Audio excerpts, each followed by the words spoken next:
Hello friends, welcome to my YouTube channel. So guys, आज के इस वीडियो में हम लोग देखने वाले हैं जो आपका UP triple S C forest guard का एग्ज़ाम होने वाला है 9 नवंबर को।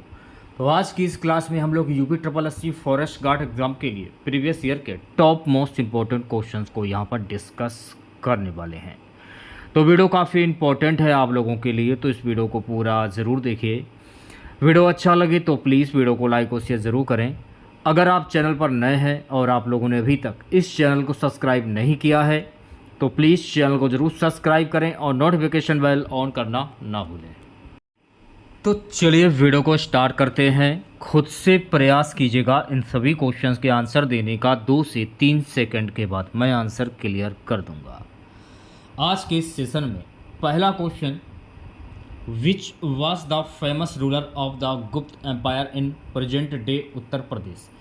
उत्तर प्रदेश में गुप्त साम्राज्य का कौन सा प्रसिद्ध शासक था? चंद्रगुप्त प्रथम, समुद्रगुप्त, स्कंदगुप्त या हर्षवर्धन। तो उत्तर प्रदेश में गुप्त साम्राज्य का जो प्रसिद्ध शासक था ये था समुद्रगुप्त, और समुद्रगुप्त को भारत का नेपोलियन भी कहा जाता है। तो पहले क्वेश्चन की अगर मैं बात करूं, ऑप्शन नंबर बी करेक्ट हो जाएगा। अगला क्वेश्चन है कि during which dynasty was Kannauj most famous. Kannauj साम्राज्य का शासनकाल किस वंश के अधीन सबसे प्रसिद्ध था? मौर्य वंश, गुरु वंश, गुर्जर प्रतिहार राजवंश या गुप्त वंश। तो कन्नौज साम्राज्य का शासनकाल जो है ना, गुर्जर प्रतिहार राजवंश के अधीन सबसे प्रसिद्ध था। तो दूसरे क्वेश्चंस की अगर मैं बात करूं भी तो सी ऑप्शंस जो है गाइस इस क्वेश्चंस का करेक्ट आंसर हो जाएगा। अगला क्वेश्चन क्या कि आगरा किला का निर्माण किस मुगल सम्राट ने कराया था? अकबर, शाहजहां, बाबर, औरंगजेब। तो आगरा किला का जो निर्माण जो है ना ये अकबर के द्वारा करवाया गया था। तो ऑप्शन नंबर ए जो है इस क्वेश्चन का करेक्ट आंसर हो जाएगा। अकबर के बारे में कुछ और महत्वपूर्ण चीज़ जान लीजिए आप लोग। अगर आपसे पूछा जाए कि दीन ए इलाही की स्थापना किसके द्वारा की गई थी, तो दीन ए इलाही की स्थापना वर्ष 1582 अकबर के द्वारा की गई थी। बुलंद दरवाज़ा का निर्माण किसने करवाया था? तो बुलंद दरवाज़ा का निर्माण भी अकबर के द्वारा ही करवाया गया था। तो ये भी आपको ध्यान में रखना है। नेक्स्ट क्वेश्चन देखेगा, चौथा क्वेश्चन है, उत्तर प्रदेश का कौन सा नृत्य भक्ति भाव के लिए प्रसिद्ध है? कथक, छाऊ, भांगड़ा या गरबा। तो मेरे प्यारे बच्चों, उत्तर प्रदेश का जो कथक नृत्य जो है ना ये भक्ति भाव के लिए प्रसिद्ध है। तो चौथे क्वेश्चंस की अगर मैं बात करूं तो ए ऑप्शंस जो है गाइस इस क्वेश्चंस का करेक्ट आंसर हो जाएगा। नेक्स्ट क्वेश्चन देखेगा, what is the main feature of Banarasi sari. Banarasi sari की प्रमुख विशेषता क्या है?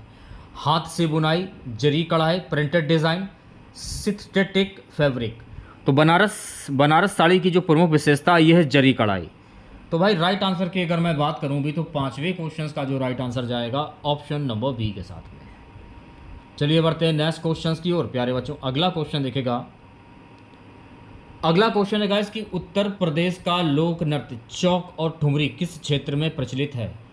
अवध, बुंदेलखंड, रोहिलखंड या ब्रज। तो उत्तर प्रदेश का जो लोक नृत्य है चौक और ठुमरी ये अवध क्षेत्र में प्रचलित है। तो छठे क्वेश्चंस की अगर मैं बात करूं तो ए ऑप्शंस जो है गाइस इस क्वेश्चंस का करेक्ट आंसर हो जाए। देखिए, अगर आप लोगों को क्लास अच्छी लगे तो प्लीज़ क्लास को लाइक जरूर करें। अगला क्वेश्चन क्या है, लखनऊ में बारावरी किस वास्तुकला शैली का उदाहरण है? मुगल, अवधी, राजपूत, ब्रिटिश औपनिवेशिक। तो मेरे प्यारे बच्चे, लखनऊ में बारावरी जो है ना ये अवधी शैली का उदाहरण है। तो सातवें क्वेश्चंस की अगर मैं बात करूं भी तो बी ऑप्शंस जो है गाइस इस क्वेश्चंस का करेक्ट आंसर हो जाएगा। चलिए बढ़ते हैं नेक्स्ट क्वेश्चंस की और अगला क्वेश्चन देखेगा, उत्तर प्रदेश का कौन सा स्मारक यूनेस्को विश्व धरोहर स्थल में शामिल है? Which mountain in Uttar Pradesh is include in UNESCO world heritage site. Fatehpur Sikri, Taj Mahal, Sarnath या आगरा का किला। तो ताजमहल जो है ना ये यूनेस्को विश्व धरोहर स्थल में शामिल है। तो आठवें क्वेश्चंस की अगर मैं बात करूं भी तो बी ऑप्शंस जो है गाइस इस क्वेश्चंस का करेक्ट आंसर हो जाएगा। नेक्स्ट क्वेश्चन देखेगा, अगला क्वेश्चन है गाइस कि भगवान राम से संबंधित प्रमुख धार्मिक स्थल कौन सा है? वाराणसी, अयोध्या, मथुरा या इलाहाबाद। तो भगवान राम से संबंधित प्रमुख धार्मिक स्थल है अयोध्या। तो 9वें क्वेश्चंस की अगर मैं बात करूं अभी तो बी ऑप्शंस जो है गाइस इस क्वेश्चंस का करेक्ट आंसर हो जाएगा। नेक्स्ट क्वेश्चन देखेगा 10वां। On the banks of which river is Chhath Puja generally celebrate. Chhath Puja मुख्य रूप से किस नदी के किनारे मनाई जाती है? गंगा, यमुना, गोमती या सरयू? तो मेरे प्यारे बच्चों छठ पूजा जो है ना ये मुख्य रूप से गंगा नदी के किनारे मनाई जाती है। तो 10वें क्वेश्चंस की अगर मैं बात करूं अभी तो ऑप्शन नंबर 1 करेक्ट हो जाएगा। चलिए बढ़ते हैं नेक्स्ट क्वेश्चंस की ओर। अगला क्वेश्चन देखेगा। सो गाइस अगला क्वेश्चन है where is the main Kumbh Mela held in Uttar Pradesh. Uttar Pradesh में कुंभ मेला का प्रमुख आयोजन कहाँ होता है? वाराणसी, प्रयागराज, लखनऊ या आगरा? तो उत्तर प्रदेश में कुंभ मेला का जो आयोजन जो है ना ये प्रयागराज में होता है। तो 11वें क्वेश्चंस की अगर मैं बात करूं तो बी ऑप्शंस करेक्ट हो जाएगा। सो गैस अगला क्वेश्चन है अवध और ब्रज क्षेत्र की लोक कथाओं का प्रमुख साहित्यिक योगदान किसने किया? तुलसीदास, मुंशी प्रेमचंद, कबीरदास या सूरदास? अवध और ब्रज की लोक कथाओं का प्रमुख साहित्यिक योगदान सूरदास के द्वारा किया गया था।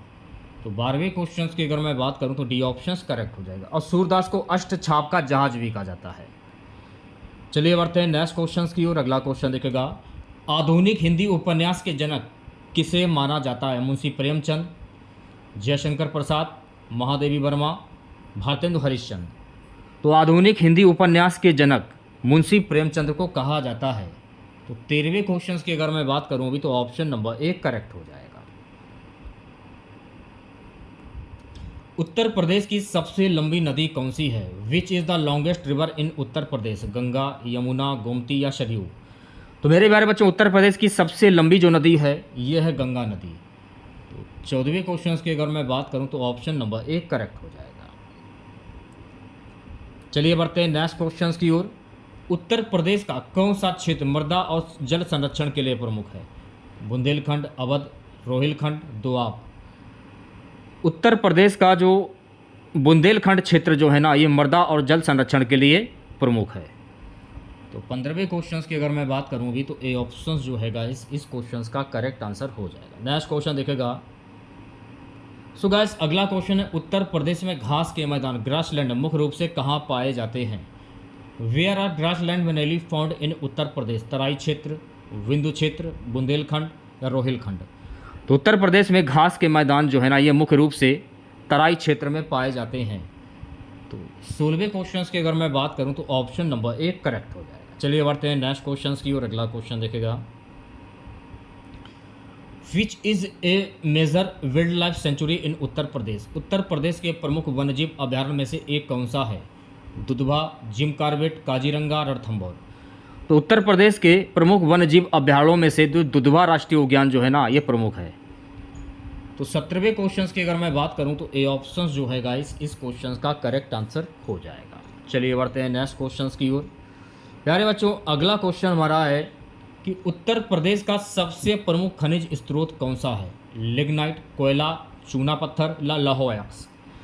तो उत्तर प्रदेश का प्रमुख खनिज जो स्रोत है यह है कोयला यानी कि कोल। तो 18वें क्वेश्चन की अगर मैं बात करूं अभी तो बी ऑप्शन जो है इस क्वेश्चन का करेक्ट आंसर हो जाएगा। नेक्स्ट क्वेश्चन देखेगा सभी बच्चे। What is the major climate type in Uttar Pradesh? Uttar Pradesh में प्रमुख जलवायु प्रकार कौन सा है? उष्णकटिबंधीय वर्षा, उष्णकटिबंधीय मानसूनी, शुष्क या अल्पलाइन? तो उत्तर प्रदेश में प्रमुख जलवायु प्रकार कौन सा है? उष्णकटिबंधीय मानसूनी। तो भाई 19वें क्वेश्चन की अगर मैं बात करूं भी तो बी ऑप्शन जो है इस क्वेश्चन का करेक्ट आंसर हो जाएगा। 20वां क्वेश्चन देखेगा। 20वां क्वेश्चन है कि which is a major canal project in Uttar Pradesh? Uttar Pradesh में प्रमुख नहर परियोजना कौन सी है? अपर गंगा नहर, भाखड़ा नहर, इंदिरा गांधी नहर, सरदार सरोवर नहर? तो उत्तर प्रदेश में प्रमुख नहर परियोजना कौन सी है? अपर गंगा नहर। तो भाई राइट आंसर की अगर मैं बात करूं तो 20वें क्वेश्चन का जो राइट आंसर जाएगा ऑप्शन नंबर ए के साथ में। 21वां क्वेश्चन आपकी स्क्रीन पर। प्यारे बच्चों अगला क्वेश्चन है कि which is the major crop of Uttar Pradesh? Uttar Pradesh की प्रमुख कृषि फसल कौन सी है? गेहूँ, धान, गन्ना या मक्का? तो उत्तर प्रदेश की जो प्रमुख कृषि फसल है ये है गेहूँ। तो भाई 21वें क्वेश्चन की अगर मैं बात करूँ अभी तो ऑप्शन नंबर 1 करेक्ट हो जाएगा। चलिए बढ़ते हैं नेक्स्ट क्वेश्चन की और अगला क्वेश्चन देखेगा। Which is the largest industry in Uttar Pradesh? Uttar Pradesh में कौन सा उद्योग सबसे बड़ा है? वस्त्र, हथकरघा और वस्त्र उद्योग, चमड़ा या सीमेंट? तो उत्तर प्रदेश में कौन सा उद्योग सबसे बड़ा है? हथकरघा और वस्त्र उद्योग। तो भाई राइट आंसर की अगर मैं बात करूं भी तो 22वें क्वेश्चन का जो राइट आंसर जाएगा ऑप्शन नंबर बी के साथ। चलिए बढ़ते हैं नेक्स्ट क्वेश्चन की ओर। अगला क्वेश्चन देखेगा। सो गाइस अगला क्वेश्चन, राज्य में हाथी और बाघ संरक्षण के लिए प्रमुख राष्ट्रीय उद्यान कौन सा है? Dudhwa, Jim Corbett, Kanha, Ranthambore. तो राज्य में हाथी और बाघ संरक्षण के लिए प्रमुख राष्ट्रीय उद्यान है दुधवा राष्ट्रीय उद्यान। 23वें क्वेश्चन की अगर मैं बात करूं तो ऑप्शन नंबर 1 करेक्ट हो जाएगा। चलिए बढ़ते हैं नेक्स्ट क्वेश्चन की ओर। अगला क्वेश्चन है कि who was the youngest person of become chief minister of Uttar Pradesh? Uttar Pradesh का मुख्यमंत्री बनने वाला सबसे युवा व्यक्ति कौन था? अखिलेश यादव, मुलायम सिंह, कल्याण सिंह या राजनाथ सिंह? अखिलेश यादव। तो ऑप्शन नंबर 1 करेक्ट हो जाएगा। अगला क्वेश्चन है what is the total number of members in Uttar Pradesh legislative assembly? Uttar Pradesh में विधानसभा का कुल सदस्यों की संख्या कितनी थी? 403, 404, 405, 406। तो उत्तर प्रदेश में विधानसभा का कुल सदस्यों की संख्या जो है ये है 404।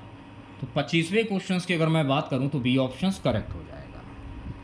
प्यारे बच्चों अगला क्वेश्चन देखेगा। उत्तर प्रदेश में वन डिस्ट्रिक्ट वन प्रोडक्ट योजना में सबसे पहले किस जिले का उत्पाद शामिल किया गया? वाराणसी, लखनऊ, कानपुर या Agra? Which district product was first include in one district one product scheme in UP? तो राइट आंसर की अगर मैं बात करूं वाराणसी। तो 26वें क्वेश्चन की अगर मैं बात करूं तो ए ऑप्शन जो है इस क्वेश्चन का करेक्ट आंसर हो जाएगा। नेक्स्ट क्वेश्चन देखेगा। Approximate length of Ganga expressway in Uttar Pradesh? Uttar Pradesh में गंगा एक्सप्रेसवे की लंबाई लगभग कितनी है? 600 किलोमीटर, 594 किलोमीटर, 550 किलोमीटर या 500 किलोमीटर? तो मेरे प्यारे बच्चों उत्तर प्रदेश में गंगा एक्सप्रेसवे की जो लंबाई कुल है 594 किलोमीटर। 27वें क्वेश्चन की अगर मैं बात करूं तो बी ऑप्शन करेक्ट हो जाएगा। अगला क्वेश्चन देखेगा सभी बच्चे। उत्तर प्रदेश में आयुष्मान भारत योजना के तहत कितने लोगों को लाभ मिला है? 1 करोड़, 2 करोड़, 3 करोड़ या 4 करोड़? तो मेरे प्यारे बच्चों उत्तर प्रदेश में आयुष्मान भारत योजना के तहत कुल 3 करोड़ लोगों को लाभ मिला है। तो 28वें क्वेश्चन की अगर मैं बात करूं तो सी ऑप्शन करेक्ट हो जाएगा। अगला क्वेश्चन देखेगा। Which city of Uttar Pradesh was selected under smart city project? Uttar Pradesh में स्मार्ट सिटी परियोजना के तहत कौन सा शहर चुना गया है? लखनऊ, कानपुर, आगरा या वाराणसी? तो उत्तर प्रदेश में स्मार्ट सिटी परियोजना के तहत लखनऊ शहर जो है ये चुना गया है। तो 29वें क्वेश्चन की अगर मैं बात करूं तो ऑप्शन नंबर 1 करेक्ट हो जाएगा। चलिए बढ़ते हैं नेक्स्ट क्वेश्चन की ओर। उत्तर प्रदेश में सबसे बड़ा पर्यटन स्थल कौन सा है? ताजमहल, कुंभ मेला, वाराणसी घाट या सारनाथ? तो उत्तर प्रदेश में सबसे बड़ा पर्यटन स्थल कौन सा है? ताजमहल। तो 30 क्वेश्चन की अगर मैं बात करूं तो ऑप्शन नंबर 1 करेक्ट हो जाएगा। ओके। अगला क्वेश्चन देखेगा। Which national park in India is known as the snake nation? Bharat का कौन सा राष्ट्रीय उद्यान स्नेक नेशन के नाम से जाना जाता है? नागार्जुन सागर, रामगढ़, रणथंभौर, भालूगढ़? भारत का जो रणथंभौर राष्ट्रीय उद्यान जो है ना ये स्नेक नेशन के नाम से जाना जाता है। 31वें क्वेश्चन की अगर मैं बात करूं तो सी ऑप्शन जो है इस क्वेश्चन का करेक्ट आंसर हो जाएगा। 32वां क्वेश्चन आपकी स्क्रीन पर। Chilika lake Odisha is famous for which military bit? Chilika झील किस प्रमुख प्रवासी पक्षी के लिए प्रसिद्ध है? तो चिल्का झील जो है ना ये वारहेड गीज प्रमुख प्रवासी पक्षी के लिए प्रसिद्ध है। तो 32वें क्वेश्चन की अगर मैं बात करूं तो सी ऑप्शन जो है गाइस इस क्वेश्चन का करेक्ट आंसर हो जाएगा। अगला क्वेश्चन देखेगा। Which national park protect the Himalayan black bear? कौन सा राष्ट्रीय उद्यान हिमालयन ब्लैक बियर का संरक्षण करता है? सवाई माधोपुर, बांधवगढ़, झील Naga, Himalayan national park? Himalayan national park जो है ना ये हिमालयन ब्लैक बियर का संरक्षण करता है। तो 33वें क्वेश्चन की अगर मैं बात करूं तो डी ऑप्शन जो है इस क्वेश्चन का करेक्ट आंसर हो जाएगा। 34वां क्वेश्चन देखेगा। वन अधिनियम 1927 इंडियन फॉरेस्ट एक्ट 1927 में किस प्रकार के वनों का प्रावधान किया गया है? Which type of forest are classified under Indian forest act 1927? संरक्षित वन, आरक्षित वन, दोनों, सामाजिक वन। तो 34 क्वेश्चंस की अगर मैं बात करूं भी, दोनों, तो 34 क्वेश्चंस का जो राइट आंसर जाएगा ऑप्शन नंबर सी के साथ। 35वां क्वेश्चन आपकी स्क्रीन पर, 35वां क्वेश्चन हमारा है which is the largest protected forest area in India? Bharat का सबसे बड़ा संरक्षित वन क्षेत्र कौन सा है? बुक्शा वन, दुधवा वन, कान्हा वन, सतपुड़ा वन। तो मेरे प्यारे बच्चों, भारत का सबसे बड़ा संरक्षित वन क्षेत्र है सतपुड़ा वन। तो 35वें क्वेश्चन की अगर मैं बात करूं तो डी ऑप्शन जो है इस क्वेश्चन का करेक्ट आंसर हो जाएगा। नेक्स्ट क्वेश्चन देखेगा, भारत में पहला बाघ अभ्यारण्य टाइगर रिजर्व कौन सा है? Which was the first tiger reserve in India? Kanha, Ranthambore, Jim Corbett, Bandhavgarh. तो भारत में पहला बाघ अभ्यारण्य रिजर्व जो है यह है जिम कॉर्बेट। तो 36वें क्वेश्चन की अगर मैं बात करूँ भी तो सी ऑप्शन जो है इस क्वेश्चन का करेक्ट आंसर हो जाएगा। नेक्स्ट क्वेश्चन देखेगा प्यारे बच्चों, अगला क्वेश्चन हमारा है किस राज्य में नागार्जुन सागर संजीवनी हाथी अभ्यारण्य स्थित है? उत्तर प्रदेश, तमिलनाडु, आंध्र प्रदेश या असम? आंध्र प्रदेश राज्य में नागार्जुन सागर संजीवनी हाथी अभ्यारण्य स्थित है। तो 37वें क्वेश्चन की अगर मैं बात करूं भी तो सी ऑप्शन जो है इस क्वेश्चन का करेक्ट आंसर हो जाएगा। अगला क्वेश्चन देखेगा, खाद्य श्रृंखला में एपीईएफ प्रिडेक्टर कौन होता है? तो ये होता है टीओपी। ऑप्शन नंबर डी जो है इस क्वेश्चन का करेक्ट आंसर हो जाएगा। 39वां क्वेश्चन देखेगा, 39वां क्वेश्चन, ओजोन परत के क्षरण के लिए प्रमुख जिम्मेदार गैस कौन सी है? Carbon dioxide, chlorofluorocarbon, methane, nitrous oxide. तो ओजोन परत के क्षरण के लिए प्रमुख जिम्मेदार जो गैस है यह है क्लोरोफ्लोरोकार्बन। तो 39 क्वेश्चंस की अगर मैं बात करूं भी तो बी ऑप्शन जो है इस क्वेश्चंस का करेक्ट आंसर हो जाएगा। नेक्स्ट क्वेश्चन देखेगा, what is the full form of 3R in waste management? अवशिष्ट प्रबंधन में 3R का पूर्ण रूप क्या है? तो मेरे प्यारे बच्चों, अवशिष्ट प्रबंधन में 3R का पूर्ण रूप है रिड्यूस, रिजर्व, राइसाइकिल। तो राइट आंसर की अगर मैं बात करूं रिसाइकिल। ए ऑप्शन जो है इस क्वेश्चन का करेक्ट आंसर हो जाएगा। चलिए बढ़ते हैं नेक्स्ट क्वेश्चन की ओर। अगला क्वेश्चन देखेगा सभी बच्चे, what is the main function और ऑफ आईपीसीसी? आईपीसीसी का प्रमुख कार्य क्या है? वन संरक्षण, जलवायु परिवर्तन पर रिपोर्ट बनाना, मृदा संरक्षण या नदी संरक्षण? तो आईपीसीसी का प्रमुख कार्य है जलवायु परिवर्तन पर रिपोर्ट बनाना। तो 41वें क्वेश्चन की अगर मैं बात करूं अभी तो बी ऑप्शन जो है गाइस इस क्वेश्चन का करेक्ट आंसर हो जाएगा। नेक्स्ट क्वेश्चन देखेगा, अगला क्वेश्चन, ग्रीन हाउस गैसों में सबसे अधिक योगदान किसका है? Which contributes most to the green house effect? Methane, carbon dioxide, nitrous oxide, chlorofluorocarbon. तो ग्रीन हाउस गैसों में सबसे अधिक योगदान कार्बन डाइऑक्साइड गैस का है। तो 42वें क्वेश्चन की अगर मैं बात करूं भी तो बी ऑप्शन जो है गाइस इस क्वेश्चन का करेक्ट आंसर हो जाएगा। अगला क्वेश्चन देखिए, what is the main purpose of counter ploughing? यानी काउंटर प्लोइंग का मुख्य उद्देश्य क्या है? जल संरक्षण, मृदा कटाव रोकना, खाद का वितरण, पौधों की सुरक्षा। तो 43वें क्वेश्चन की अगर मैं बात करूं मृदा कटाव रोकना, तो 43वें क्वेश्चन का जो राइट आंसर जाएगा ऑप्शन नंबर बी के साथ। 44वां क्वेश्चन आपकी स्क्रीन पर, 44वां क्वेश्चन है, वनीकरण में किस तकनीक का उपयोग मिट्टी की नमी बनाए रखने के लिए किया जाता है? मल्चिंग, पट्टी फसल, फसल चक्रीकरण या छटाई? तो वनीकरण में मल्चिंग तकनीक का उपयोग मिट्टी की नमी बनाए रखने के लिए किया जाता है। तो 44वें क्वेश्चन की अगर मैं बात करूं तो ए ऑप्शन जो है इस क्वेश्चन का करेक्ट आंसर हो जाएगा। नेक्स्ट क्वेश्चन देखेगा प्यारे बच्चों, अगला क्वेश्चन है कि what is the objective of one महोत्सव? वन महोत्सव का उद्देश्य क्या है? वनों का अवलोकन करना, पौधारोपण और वन जागरूकता, पशु संरक्षण, जल संरक्षण। तो वन महोत्सव का उद्देश्य होता है पौधरोपण और वन जागरूकता। तो 45 क्वेश्चंस की अगर मैं बात करूं भी तो बी ऑप्शन जो है इस क्वेश्चंस का करेक्ट आंसर हो जाएगा। नेक्स्ट क्वेश्चन देखेगा, which is the most effective primary major during forest fires? जंगल में आग के दौरान सबसे प्रभावी प्राथमिक उपाय कौन सा है? जल बौछार, फायर लाइन निर्माण, धुआं छोड़ना, जंगल की कटाई। तो जंगल में आग के दौरान सबसे प्रभावी प्राथमिक जो उपाय है ये फायर लाइन निर्माण। तो 46वें क्वेश्चन की अगर मैं बात करूँ भी तो बी ऑप्शन जो है इस क्वेश्चन का करेक्ट आंसर हो जाएगा। प्यारे बच्चों, अगला क्वेश्चन देखेगा, भारत में जंगल की आग के लिए किस मौसम को सबसे संवेदनशील माना जाता है? ग्रीष्म, मानसून, सर्दी या शरद?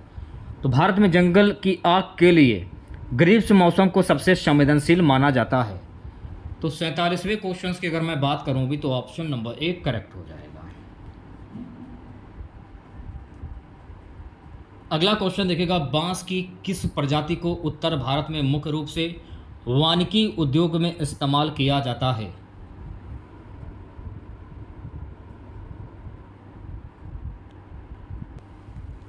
तो मेरे प्यारे जो बांस की जो डेंड्रोक्लामस स्टेट्रिक्स प्रजाति जो है ये उत्तर भारत में मुख्य रूप से वानिकी उद्योग में इस्तेमाल किया जाता है।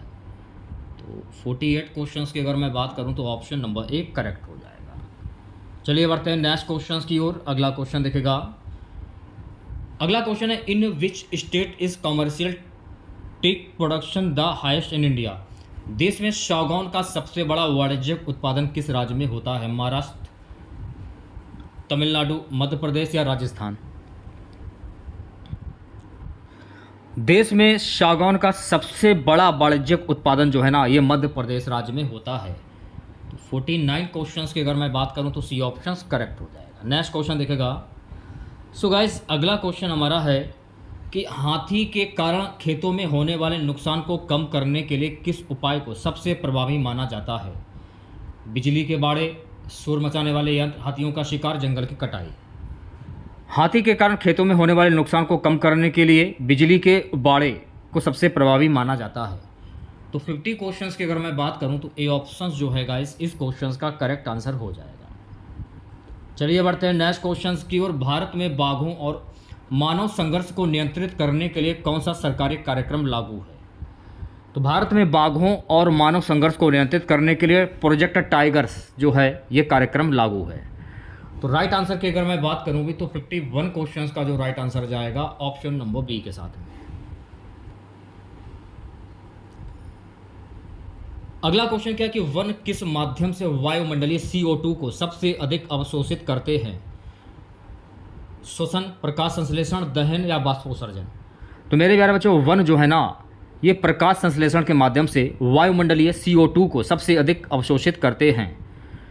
तो राइट आंसर की अगर मैं बात करूं भी तो 52 क्वेश्चंस का जो राइट आंसर जाएगा ऑप्शन नंबर बी के साथ में। 53 क्वेश्चन देखेगा, अरबियन फॉरेस्ट्री का मुख्य लाभ क्या है? वनों की कटाई बढ़ाना, शहरी प्रदूषण को कम करना, वायुमंडलीय ताप बढ़ाना, कृषि उत्पादन घटाना? तो राइट आंसर की अगर मैं बात करूं शहरी प्रदूषण कम करना। तो 53 क्वेश्चंस का जो राइट आंसर जाएगा मेरे प्यारे बच्चों ऑप्शन नंबर बी के साथ में। चलिए बढ़ते हैं नेक्स्ट क्वेश्चंस की और अगला क्वेश्चन देखेगा। सो गाइस अगला क्वेश्चन हमारा है कि भारत में संरक्षित वन और वन्यजीव क्षेत्र का कानूनी आधार कौन सा है? तो भारत में संरक्षित वन और वन्यजीव क्षेत्र का कानूनी आधार है यानी कि डी। ए और बी ये दोनों होंगे forest conversion act 1988, wild life protection act 1972। तो इस क्वेश्चन का जो राइट आंसर जाएगा ऑप्शन नंबर डी के साथ में। 55 क्वेश्चन देखेगा। 55 क्वेश्चन हमारा है कि बायोस्फीयर रिजर्व का उद्देश्य क्या है? What is the primary purpose of A biosphere reserve? केवल पर्यटन, वन्यजीव संरक्षण और सतत विकास, खेतों के लिए भूमि, औद्योगिक विकास? तो बायोस्फीयर रिजर्व का उद्देश्य है वन्यजीव संरक्षण और सतत विकास। तो 55 क्वेश्चंस की अगर मैं बात करूं भी तो बी ऑप्शन जो है इस क्वेश्चंस का करेक्ट आंसर हो जाएगा। अगला क्वेश्चन देखिएगा, भारत में वनों से होने वाले GDP में योगदान का अनुमानित प्रतिशत क्या है? 1 से 2%, 2 से 3%, 4 से 5%, 6 से 7%? तो भारत में वनों से होने वाले GDP में योगदान का अनुमानित प्रतिशत है 2 से 3%। तो 56 क्वेश्चंस की अगर मैं बात करूं तो बी ऑप्शंस जो है इस क्वेश्चंस का करेक्ट आंसर हो जाएगा। नेक्स्ट क्वेश्चन देखेगा यारे बच्चों, अगला क्वेश्चन है which is the major export produce of forest sector in India? भारत में वानिकी क्षेत्र में मुख्य निर्यात उत्पाद कौन सा है? सागौन, शाल लकड़ी, बांस, उपरोक्त सभी। तो भारत में वानिकी क्षेत्र में मुख्य निर्यात उत्पाद जो है उपरोक्त सभी। तो 57 क्वेश्चंस की अगर मैं बात करूं तो डी ऑप्शंस जो है इस क्वेश्चंस का करेक्ट आंसर हो जाएगा। अगला क्वेश्चन है कि खाद्य जाल में एप्लेक्स प्रोड्यूटर के ना होने पर क्या प्रभाव पड़ता है? तो राइट आंसर की अगर मैं बात करूं, बी ऑप्शन जो है इस क्वेश्चन का करेक्ट आंसर हो जाएगा। ठीक है, चलिए बढ़ते हैं नेक्स्ट क्वेश्चन की ओर। अगला क्वेश्चन है मेरे प्यारे बच्चों, किस प्रकार के जंगल को ट्रॉपिकल एवरग्रीन फॉरेस्ट कहा जाता है? What type of forest is called tropical evergreen forest? वर्ष भर हरा, शुष्क, पर्णपाती या मिश्रित? तो ये कहा जाता है वर्ष भर हरा। तो 59 क्वेश्चंस की अगर मैं बात करूं अभी तो ऑप्शन नंबर 1 करेक्ट हो जाएगा। अगला क्वेश्चन देखेगा, भारत में फसल चक्र क्रॉप रोटेशन का प्रमुख उद्देश्य क्या है? What is the main purpose of crop rotation in India? मिट्टी की उर्वरता बनाए रखना, सिंचाई की बचत, कीट नियंत्रण या उपरोक्त सभी? तो राइट आंसर की अगर मैं बात करूं उपरोक्त सभी। तो 60 क्वेश्चंस का जो राइट आंसर जाएगा ऑप्शन नंबर डी के साथ में। सो गाइस, अगला क्वेश्चन है कि मानव शरीर में कौन सा अंग ग्लूकोज के स्तर को नियंत्रित करने के लिए इंसुलिन का स्त्राव करता है? यकृत, अग्नाशय, गुर्दा या अतिवक्र? तो मानव शरीर में अग्नाशय अंग जो है ना ये ग्लूकोज के स्तर को नियंत्रित करने के लिए इंसुलिन का स्त्राव करता है। तो 61 क्वेश्चंस की अगर मैं बात करूं तो बी ऑप्शंस जो है इस क्वेश्चंस का करेक्ट आंसर हो जाएगा। नेक्स्ट क्वेश्चन देखेगा सभी बच्चे, पौधों में जल परिवहन यानी वाटर ट्रांसपोर्ट मुख्य रूप से किस ऊतक के माध्यम से होता है? फ्लोएम, जाइलम, मेडुला या क्यूटिकल? तो पौधों में जल परिवहन यानी वाटर ट्रांसपोर्ट जो है ना ये मुख्य रूप से जाइलम ऊतक के माध्यम से होता है। 62 क्वेश्चंस की अगर मैं बात करूं तो बी ऑप्शंस करेक्ट हो जाएगा। अगला क्वेश्चन है, मानव श्वसन तंत्र का कौन सा भाग गैसों के आदान प्रदान का मुख्य स्थल है? कंठ, श्वसन नली, फुसफुसीय वायु कोशिकाएं या नासिका? तो मानव श्वसन तंत्र का जो फुसफुसीय वायु भाग जो है ना ये गैसों के आदान प्रदान का मुख्य स्थल है। तो राइट आंसर की अगर मैं बात करूंगी तो 63 क्वेश्चंस का जो राइट आंसर जाएगा ऑप्शन नंबर सी के साथ में। चलिए बढ़ते हैं नेक्स्ट क्वेश्चंस की ओर। मानव मस्तिष्क का कौन सा भाग स्वचालित कार्य जैसे हृदय गति और श्वसन नियंत्रित करता है? सेरेब्रल कॉर्टेक्स, सेरेबेलम, मेडुला ऑब्लिंगुटा या हाइपोथैलेमस? तो राइट आंसर की अगर मैं बात करूं भाई मेडुला ऑब्लिंगुटा। तो 64 क्वेश्चंस की अगर मैं बात करूं तो सी ऑप्शंस करेक्ट हो जाएगा। नेक्स्ट क्वेश्चन देखेगा प्यारे बच्चों, अगला क्वेश्चन है कि पौधों में प्रकाश के प्रति झुकाव किस हार्मोन द्वारा नियंत्रित होता है? ऑक्सिन, साइटोकाइनिन, एथिलीन या एसिटिक एसिड? तो पौधों में प्रकाश के प्रति झुकाव का जो है ये ऑक्सिन हार्मोन्स के द्वारा नियंत्रित होता है। तो 65 क्वेश्चंस की अगर मैं बात करूँ भी तो ऑप्शन नंबर 1 करेक्ट हो जाएगा। नेक्स्ट क्वेश्चन देखेगा, अगला क्वेश्चन है, which is the main source of female hormones oestrogen? स्त्री हार्मोन एस्ट्रोजन का मुख्य स्रोत कौन सा है? अंडाशय, अधिवक्र, पिट्यूटरी या थायराइड? तो स्त्री हार्मोन एस्ट्रोजन का मुख्य स्रोत है अंडाशय। तो 66 क्वेश्चंस की अगर मैं बात करूं तो ऑप्शन नंबर 1 करेक्ट हो जाएगा। नेक्स्ट क्वेश्चन देखेगा सभी बच्चे, मनुष्यों में यौन प्रजनन की प्रक्रिया में मादा और नर जीन का मेल कहाँ होता है? अंडाशय, फैलोपियन ट्यूब, गर्भाशय, अंडाणु मार्ग? तो मनुष्यों में यौन प्रजनन की प्रक्रिया में मादा और नर जीन का मेल कहाँ होता है? Fallopian tube. तो राइट आंसर की अगर मैं बात करूं तो 67 क्वेश्चंस का जो राइट आंसर जाएगा ऑप्शन नंबर बी के साथ है। अगला क्वेश्चन क्या कि फूलों में परागण के दौरान पुरुष और महिला जननांग का मिलन किस प्रक्रिया कहलाता है? निषेचन, परागण, अंकुरण या परिवहन? तो फूलों में परागण के दौरान पुरुष और महिला जननांग का मिलन परागण प्रक्रिया कहलाता है। तो 68 क्वेश्चंस की अगर मैं बात करूं अभी तो बी ऑप्शंस करेक्ट हो जाएगा। अगला क्वेश्चन देखेगा, अगला क्वेश्चन है, एकल जीवों में प्रजनन की कौन सी विधि सबसे सामान्य है? शारीरिक विभाजन, लिंग प्रजनन, कलीकरण या उत्परिवर्तन? तो एकल जीवों में प्रजनन की शारीरिक विभाजन विधि जो है ये सबसे सामान्य है। तो राइट आंसर की अगर मैं बात करूं 69 क्वेश्चंस का जो राइट आंसर जाएगा ऑप्शन नंबर ए के साथ में। 70 क्वेश्चन देखेगा, मनुष्य में लाल बाल और काले बाल के लिए कौन सा लक्षण ट्रेट वंशानुगत होता है? प्रभुत्व, अल्पानुगत, सहप्रभुत्व या बहुल गुण? सहप्रभुत्व। तो सी ऑप्शन जो है गाइस इस क्वेश्चन का करेक्ट आंसर हो जाएगा। अगला क्वेश्चन है कि कंप्यूटर की मूल प्रक्रिया फैक्ट, डिकोड, एक्सक्यूट किस हार्डवेयर भाग द्वारा नियंत्रित होती है? रैम, सीपीयू, रोम या मदरबोर्ड? तो राइट आंसर की अगर मैं बात करूं CPU.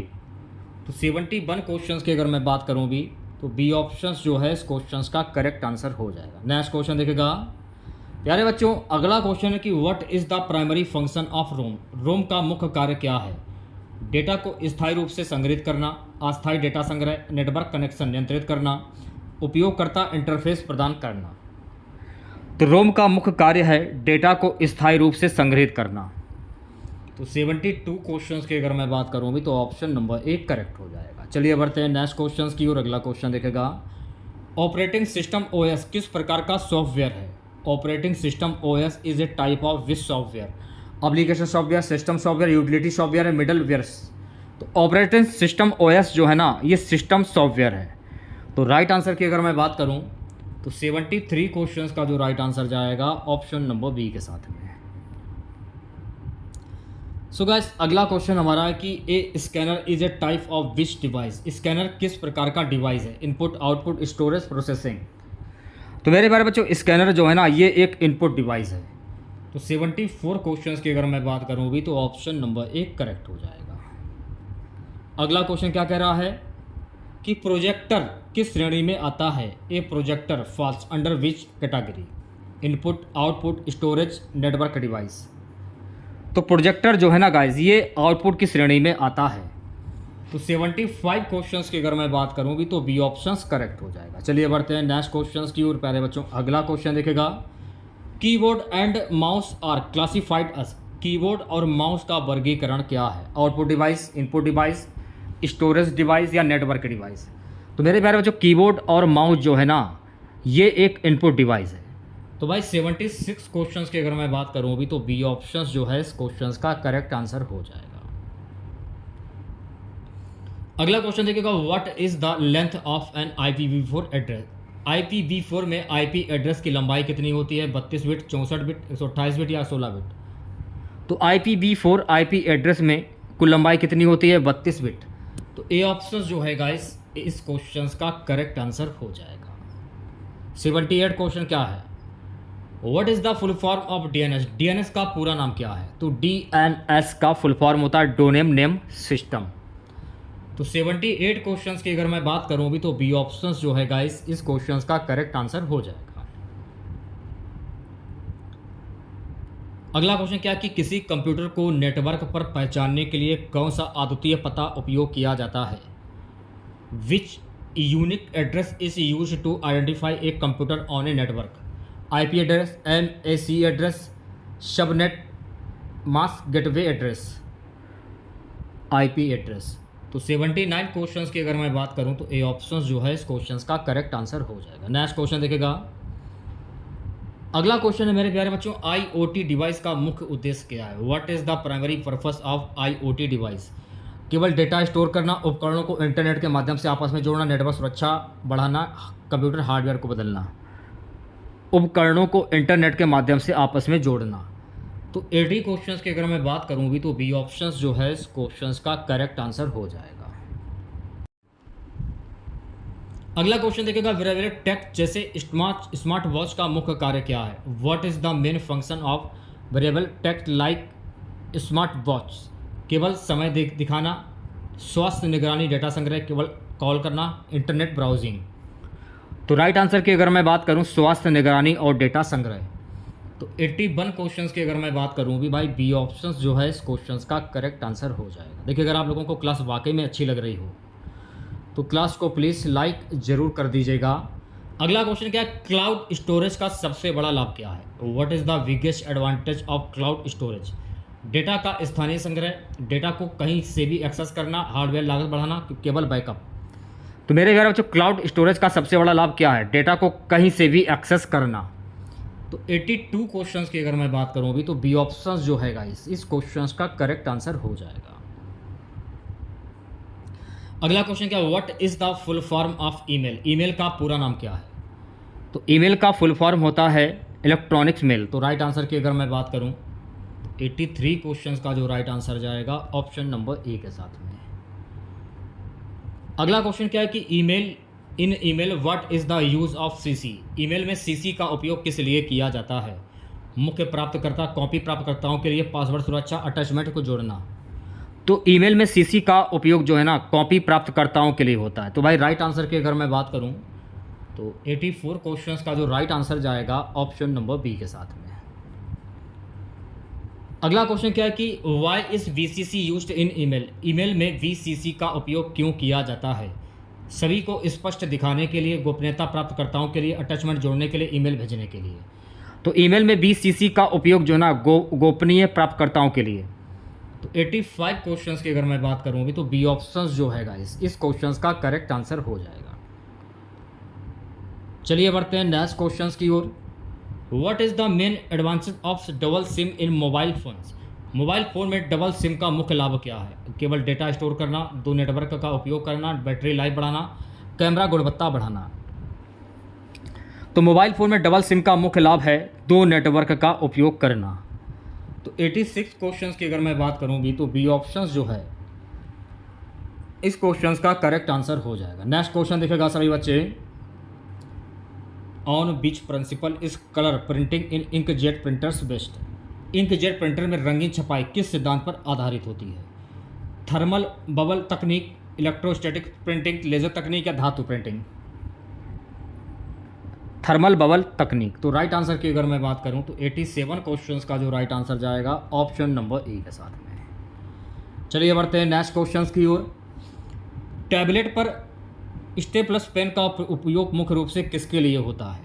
What is the stylus pen manually use to an tablet, data storage, screen पर सटीक input, battery charging, network connection. Screen पर सटीक इनपुट। तो 88 क्वेश्चंस की अगर मैं बात करूं तो बी ऑप्शन जो है इस क्वेश्चंस का करेक्ट आंसर हो जाएगा। अगला क्वेश्चन देखेगा, एमएस वर्ड में ट्रैक चेंज फीचर का उपयोग किस लिए किया जाता है? What is the use of track change feature in MS word, document को प्रिंट करना, डॉक्यूमेंट में किए गए बदलावों का पता लगाना, फॉन्ट बदलना, टेबल जोड़ना। तो एमएस वर्ड में ट्रैक चेंज फीचर का उपयोग डॉक्यूमेंट में किए गए बदलावों का पता लगाने के लिए। तो 89 क्वेश्चंस की अगर मैं बात करूं तो बी ऑप्शंस जो है इस क्वेश्चंस का करेक्ट आंसर हो जाएगा। नेक्स्ट क्वेश्चन देखेगा सभी बच्चे, what is the purpose of VLOOKUP function in MS Excel, MS Excel में VLOOKUP फंक्शन का उद्देश्य क्या है? डेटा का वर्टिकल सर्च करना, डेटा का हॉरिजॉन्टल सर्च करना, डेटा का ग्राफ बताना, फॉर्मेट बदलना। तो राइट आंसर की बात करूं डेटा का वर्टिकल सर्च करना। तो 90 क्वेश्चंस का जो राइट आंसर जाएगा ऑप्शन नंबर ई के साथ में। अगला क्वेश्चन क्या है, what is the main use of pivot table in MS Excel, MS Excel में पिवोट टेबल का मुख्य उपयोग क्या है? डेटा विश्लेषण, फॉन्ट बदलना, प्रिंट सेटिंग, डेटा स्टोर करना। तो मेरे प्यारे बच्चों MS एक्सेल में पिवोट टेबल का मुख्य उपयोग है डेटा विश्लेषण।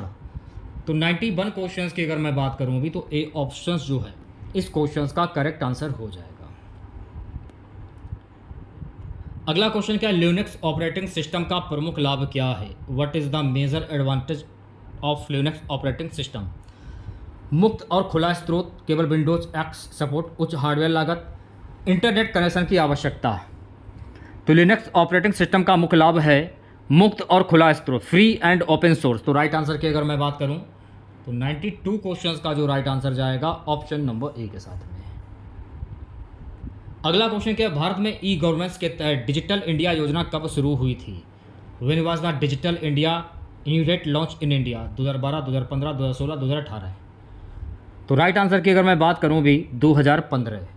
तो 93 क्वेश्चंस का जो राइट आंसर जाएगा ऑप्शन नंबर बी के साथ में। सो गाइस अगला क्वेश्चन देखेगा, सोशल नेटवर्किंग प्लेटफॉर्म पर 2 फैक्टर ऑथेंटिकेशन का उद्देश्य क्या है? प्रोफाइल बनाना, सुरक्षा बढ़ाना, डेटा स्टोर करना, संदेश भेजना। तो इसका मुख्य उद्देश्य है सुरक्षा बढ़ाना। तो 94 क्वेश्चंस की अगर मैं बात करूं भी तो बी ऑप्शन जो है इस क्वेश्चंस का करेक्ट आंसर हो जाएगा।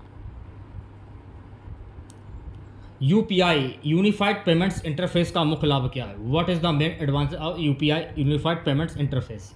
केवल नकद लेन देन, तुरंत और सुरक्षित लेन देन, बैंक खाता खोलना, स्टॉक मार्केट निवेश, तुरंत और सुरक्षित लेन देन। तो 95 क्वेश्चंस की अगर मैं बात करूं अभी तो बी ऑप्शंस जो है इस क्वेश्चंस का करेक्ट आंसर हो जाएगा। नेक्स्ट क्वेश्चन देखिएगा, ब्लॉकचेन तकनीक मुख्य रूप से किसके लिए उपयोग की जाती है? Blockchain technology is generally used for web design, सुरक्षित वित्तीय लेन देन, ईमेल भेजना, क्लाउड स्टोरेज। तो ब्लॉकचेन तकनीक मुख्य रूप से किसके लिए उपयोग की जाती है? सुरक्षित वित्तीय लेन देन। तो 96 क्वेश्चंस की अगर मैं बात करूं भी तो बी ऑप्शंस जो है इस क्वेश्चंस का करेक्ट आंसर हो जाएगा। सो गाइस अगला क्वेश्चन देखेगा, आर्टिफिशियल इंटेलिजेंस एआई में मशीन लर्निंग का मुख्य उद्देश्य क्या है? डाटा मैन्युअली प्रोसेस करना, पैटर्न और अनुभव से सीखना, केवल हार्डवेयर अपडेट, नेटवर्क कनेक्शन। तो आर्टिफिशियल इंटेलिजेंस एआई में मशीन लर्निंग का मुख्य उद्देश्य है पैटर्न और अनुभव से सीखना। तो 97 क्वेश्चंस की अगर मैं बात करूं भी तो बी ऑप्शन जो है इस क्वेश्चंस का करेक्ट आंसर हो जाएगा। नेक्स्ट क्वेश्चन देखेगा, डीप लर्निंग मुख्य रूप से किस प्रकार के नेटवर्क पर आधारित है? Deep learning is generally based on which type of network? Neural network, Bayesian network, computer network, social network. Neural network. तो राइट आंसर की अगर मैं बात करूं तो 98 क्वेश्चंस का जो राइट आंसर जाएगा ऑप्शन नंबर ए के साथ में। प्यारे बच्चों नेक्स्ट क्वेश्चन देखेगा, भारत में बिग डाटा एनालिटिक्स और एआई के क्षेत्र में प्रमुख राष्ट्रीय मिशन कौन सा है? डिजिटल इंडिया, राष्ट्रीय AI mission, make in India, skill India. राष्ट्रीय एआई मिशन। तो बी ऑप्शन जो है गाइस इस क्वेश्चन का करेक्ट आंसर हो जाएगा। आज की क्लास का लास्ट क्वेश्चन रहेगा कि आईओटी इंटरनेट टू थिंग्स के लिए सबसे महत्वपूर्ण घटक कौन सा है? Which is the most important component for IoT internet of things? Sensor, printer, monitor या कीबोर्ड? सेंसर। तो कैसी लगी क्लास आप लोगों को कमेंट बॉक्स में ज़रूर बताइएगा। अगर आप लोगों को आज की ये क्लास अच्छी लगी हो तो प्लीज़ क्लास को लाइक कीजिएगा और अपने तमाम दोस्तों में इस क्लास को ज़्यादा से ज़्यादा शेयर कीजिएगा। अगर आप चैनल पर नए हैं और आप लोगों ने अभी तक इस चैनल को सब्सक्राइब नहीं किया है तो प्लीज़ चैनल को ज़रूर सब्सक्राइब करें और नोटिफिकेशन बेल ऑन करना ना भूलें। मिलते हैं नेक्स्ट वीडियो के साथ। जय हिंद, जय